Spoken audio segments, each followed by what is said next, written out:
Hello mga kapigi! Papakita ko lang po sa inyo kung ano kalakas ang apoy ng biogas po namin dito. Ganito po kalakas po yung apoy ng biogas po namin dito. Sa hindi pala nakalam no kung ano yung biogas, yun pala yung tangke na naistakan po ng dumi ng baboy pag naglilinis po ako. Ang galing lang mga kapigi no, dumi ng baboy pero malakas po ang apoy at saka yung gas. Ang bukas pala nito, hindi pa po sagad po yan, mahina lang po yan. Sa nagtatanong pala kung anong setup ng biogas po namin dito. Ito na po. Ito po yung setup ng biogas po namin dito.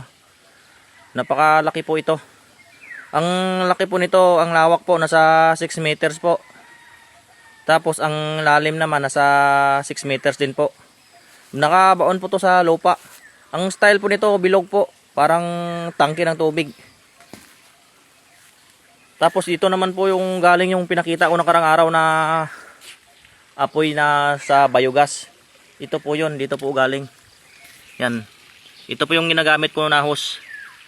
Kulay itim. Papunta po yan sa barracks po namin. Tapos dito naman po nabagsak po yung nililinis ko na mga dumi po ng baboy. Galing po sa taas. Yan po, ito po yung kanal papunta dito sa filter po namin. Ito po yung filter. Dito po nabagsak po yung dumi.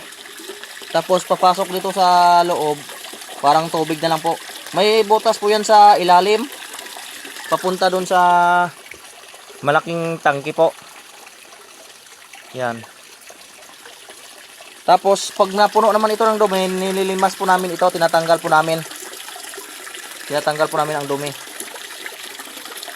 Parang tubig lang po papasok dun sa tangking malaki. Yan po. May butas po yan sa ilalim. May tubong malaki po yan. Papunta dun sa dito sa malaking tangke na to. Tapos pag na pumasok po ang tubig dito sa malaking tangke, dito naman po ang labas. Dito po. Iba na po ang kulay ng tubig pag lumabas po dito.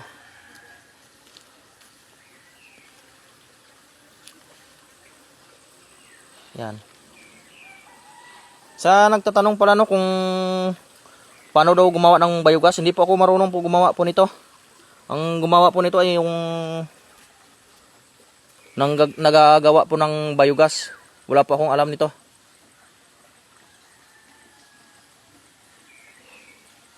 Yan lang po mga kapigi. Thank you for watching.